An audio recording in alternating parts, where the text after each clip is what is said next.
Well, we in the book point to 6 different technologies that we think are really important. Obviously, there are more. I would start with some of the foundational technologies, so the critical minerals that go into all of our products, including semiconductors. Semiconductors in our, we talk about as the oxygen of the modern economy. So those are 2 of the technologies we talk about. But we also talk about advanced manufacturing. Are you surprised that the technology juggernaut, semiconductors, is in the price? Is it a pricing moonshot?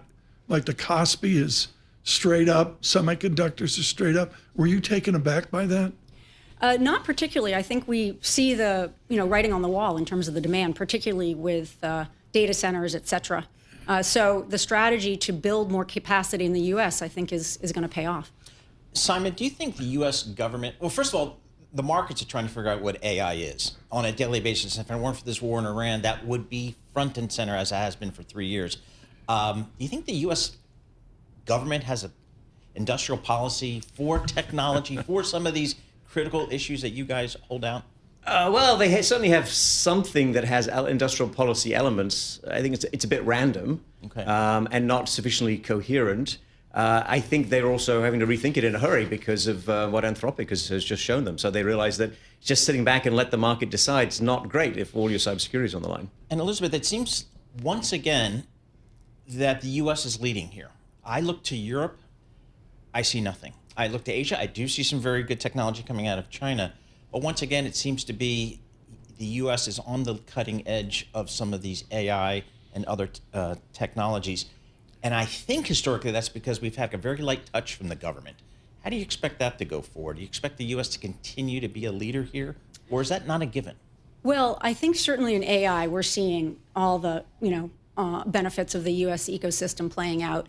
But as Simon and I, have written, winning the AI race is not enough, right? Okay. It's how you apply the AI across technologies that matter.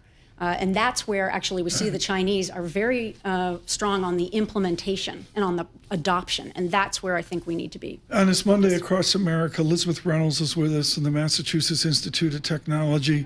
The forward is Simon Johnson, of course, the Nobel Prize winner this year for any number of good things. And I have stated many, many times over the years, the most singular prescient person on the financial crisis that I know. We'll talk about that in a bit. Simon, why did you get behind this book? I mean, you can do anything you want. You're going to fix the Red Sox, I'm told, in June. But why did you get behind this book? More good jobs, Tom. That's what we need. I think that's what's gone wrong with this democracy, is that we haven't delivered for middle America, middle skills, middle education, middle of the country geographically. We lost the plot over 4 years. I feel like it's not everybody can learn calculus. Not everybody can learn Claude, right?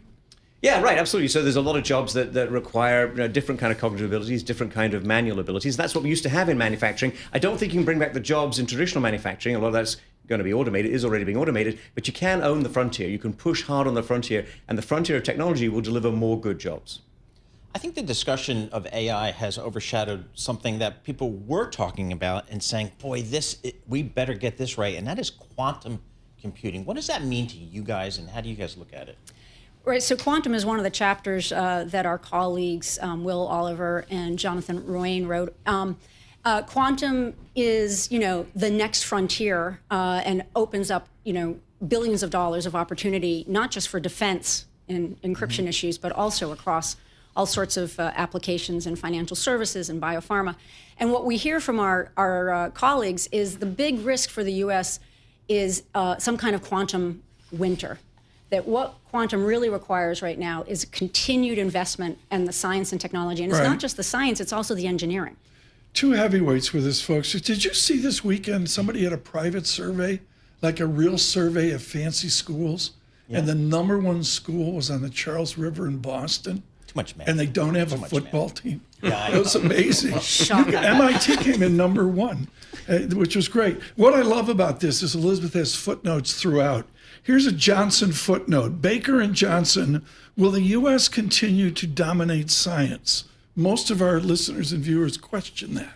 Are we at risk of losing our science? Yes, absolutely. Well, not losing our science, but losing our leadership, Tom. I think that's the key. To who? to China. China has come up a long way in the past 25 years. China's running neck and neck with us in a lot of these frontier technologies. They're doing legit research like at MIT, like at Caltech, like at the others? Yes, absolutely. Our expert friends, including Raphael Reif, former president of MIT, looked at their technologies in great detail, and they come away impressed. Now, they're not in the lead yet, but they're running neck and neck with us. And I think this is a very real threat that we need to take seriously. So, Simon, going to that point, since World War II, one could argue, this is how I understand it, that some of the technological leadership that the U.S. has been a public-private partnership, the U.S. government and universities such as MIT and my Duke, and you do it together, and that's where the great medicines come from, that's where the great technologies come from. How much is that at risk right now? I think it's very much at risk. I think it's been called into question. The funding is obviously down, roughly speaking, 10% in terms of its impact on the flow of graduate students. One new graduate student who doesn't go to school now is a loss of innovation, a loss of new companies down the road, because once they've been in school for 5, 6, 7, 8 years, they become extremely knowledgeable. They're very specialized. They know where the opportunities are. They set up companies. The postdocs are some of the most productive people in terms of generating new companies and new jobs. So we're losing all of that already, and the trajectory is not positive at this particular moment. Is there a fix there from MIT's perspective? I mean, I'm guessing the MITs of the world and everybody's got to adapt somehow. Well, I think there's adaptation, but there's also checking, I think, some of the bad policies and steps we've seen. So the cutting back on funding, not great. The uncertainty, not great. Yep. Throwing sand in the gears, not great. And then immigration policy that I think is essentially putting at bay a lot of the best talent in the world coming here. This is critical. This came up like 8 times this weekend, including Good Morning Bard College up the Hudson River. Fabulous time there Friday at the Levy Institute. I mean, as simple as I can, do you look at the immigration realities of 2026 as reversible, Simon? Yes, they can be reversed. We can understand again, like as we used to understand, that letting foreign graduate students into the US is important for our national security. That's how you race with China in terms of talent. China has 1.4 billion people, as you know, but we have the rest of the world if we let the talented people in, which is what we did in the 1950s and 60s. After Sputnik, the National Defense Education Act put money into educating Americans. That's complementary to letting in the foreign graduate students. Of course, I was a foreign graduate student in the 1980s, so let's be clear, full disclosure. Sputnik is a personal thing of the family, and, you know, the skunk works at MIT and all that. Elizabeth, can we have a Sputnik moment? Can we all go Donald Fagen and have an IGY again? I think so, for sure. If you look, actually, we have a fair amount of consensus about what we need to do. Previous administration, this administration, doubling down on semiconductors, critical minerals, defense, drones. There's a lot of consensus on what we have to do as a country. We call that Phoenix. I was just out in Phoenix, and it's amazing. Yeah, right. It's a boom economy. Can we do Phoenix on the East Coast? Oh, yeah, it's a little bit, it's perhaps going to be in other niche areas, but we have extreme capabilities in the semiconductor space, also in the defense space, in the biopharma space, of course.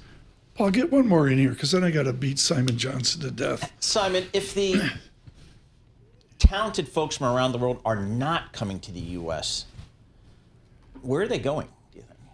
Well, a little bit in Europe, although Europe is not upping its game, so they're missing that opportunity. The UK is trying hard on this space. The British recently made me an AI ambassador, which is a great honor. Whether I'm an ambassador to AI or from AI, we're still talking about that. But I think a lot of times they're going into other areas. They're not going into research. They're going to have, you know, good, productive lives elsewhere. So you're losing the talent from the scientific machinery, and you never get it back. Frustrating.